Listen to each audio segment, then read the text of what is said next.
नमस्कार। कैसे हैं आप लोग? छठ पर्व की आप लोगों की ढेर सारी शुभकामनाएं और आपका दिन छठ मैया के आशीर्वाद से दिन अच्छा बीते। जब से team India T20 world cup से बाहर हुई है तो BCCI सेलेक्टर्स कमेटी और जो टीम इंडिया के प्लेयर्स हैं उनके बीच में ब्लेम गेम चल रहा है। ब्लेम गेम उस समय स्टार्ट हुआ जब शुरुआती 2 मैच जब टीम इंडिया हार गई और बुमराह जब प्रेस कॉन्फ्रेंस करने आए थे तो बुमराह ने बोला कि बायो बबल फटिग के कारण प्लेयर को 6 महीने से रेस्ट नहीं मिला और मेंटली वो काफ़ी डिस्टर्ब रहे, जिसके कारण इस तरह का परफॉर्मेंस हमें देखने को मिला। लेकिन जब ये मामला आगे तुल पकड़ा, जब टीम इंडिया 3 मैच खेल करके जीतने के बाद भी 3 मैच खेल करके जब वो बाहर हो गई, तब ये मामला तुल पकड़ा कि आखिर टीम इंडिया के इतने ख़राब प्रदर्शन के लिए जिम्मेदार कौन। BCCI का शेड्यूलिंग, सेलेक्टर्स कमेटी जो प्लेयर्स के चोटिल रहने के बाद भी उनका सिलेक्शन करना और खुद ही कह देना कि वो प्लेयर फिट हैं वर्ल्ड कप के लिए, और प्लेयर्स का के द्वारा उठाया जाना scheduling and bio bubble fatigue.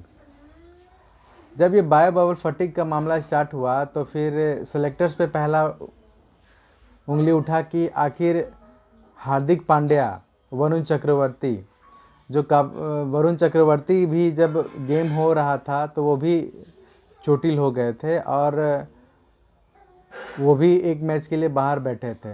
और हार्दिक पांड्या वो तो बहुत लंबे समय से जब से इंजर्ड हुए हैं उन्होंने बॉलिंग करना छोड़ दिया।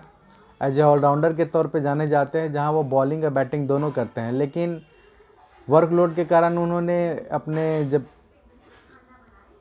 चोट को ज़्यादा वो इंजर्ड ना कर पाए, इसलिए उन्होंने बॉलिंग करना छोड़ दिया। आपने देखा भी होगा वो IPL में बॉलिंग नहीं कर रहे थे, और जब टीम इंडिया मैच हार गई तब उन्होंने न्यूजीलैंड के खिलाफ बॉलिंग किया था। उसके बाद भी फिर बाद में जब लास्ट मैच आते वो बॉलिंग नहीं किए। इसका मतलब BCCI के जो सेलेक्टर्स थे उन्हें अंधेरे में रखा गया, या उन्हें बोला नहीं गया कि हार्दिक पांड्या पूरी तरह से फिट नहीं है और वो एज ए ऑलराउंडर वो फिट नहीं हो रहे हैं। उन्हें अंधेरे में रखा गया और उन्होंने सिलेक्शन हार्दिक पांड्या का किया और हार्दिक पांड्या उस तरह के परफॉर्म में एज ए ऑलराउंडर नहीं कर पाए। लेकिन जब ये पूरा मामला उठा और एक हमारे भरत अरुण हैं, बॉलिंग कोच हैं, उन्होंने बोला कि हर स्पेसिफिक फॉर्मेट के लिए हर स्पेसिफिक बॉलर होना चाहिए, जो वनडे के लिए अलग हो, T20 के लिए अलग हो और टेस्ट के लिए अलग हो, क्योंकि हर फॉर्मेट का रिक्वायरमेंट अलग अलग होता है। जब ये मामला पूरी तरह से उठा, जिम्मेदारी जब प्लेयर्स पे आने लगी, क्योंकि वो आलोचना के शिकार तो हो ही रहे थे। कुछ लोग तो IPL को भी जिम्मेदार ठहराने लगे, कुछ लोग तो कहने लगे कि इंडियंस प्लेयर IPL को तरजीह ज़्यादा देते हैं इंडिया के जो मैच होते हैं उनके खिलाफ। लेकिन BCCI ने भी हिट बैक किया, बोला अगर आप बायो बबल फटिग से इतना परेशान हो चुके थे, आपको रेस्ट चाहिए था, जब IPL का सेकेंड सेशन स्टार्ट हो रहा था तो आप IPL से रेस्ट ले सकते थे। आपको फोर्स नहीं किया गया था कि आप IPL खेलिए, क्योंकि आपने देखा होगा बहुत सारे इंटरनेशनल प्लेयर जैसे मिशेल मार्श जो थे KKR के, उन्होंने उन्होंने IPL नहीं खेला। डेविड वार्नर फिर छोड़ के चले गए। बहुत से प्लेयर थे जो T20 वर्ल्ड कप के मद्देनज़र उन्होंने IPL खेलना ज़रूरी नहीं समझा। आपने इंग्लैंड के प्लेयर को भी देखा कि वो भी नहीं खेलने के लिए आए थे T20। तो BCCI ने कहा कि अगर आपको इतना स्ट्रेस महसूस हो रहा था तो आप IPL फ्रेंचाइजी आपको फोर्स नहीं किया गया था खेलने के लिए। आप आईपीएल नहीं खेलते और रेस्ट कर सकते थे, लेकिन नहीं, ऐसा नहीं हुआ। आपने आईपीएल खेला भी, और अब आप जब हार के बाहर हो गए हैं तो आप अब ब्लेम गेम बीसीसीआई और शेड्यूलिंग और बायो बबल फटीग को दोष ठहरा रहे हैं, लेकिन अपने अपने खराब परफॉर्मेंस से आप पल्ला झाड़ रहे हैं।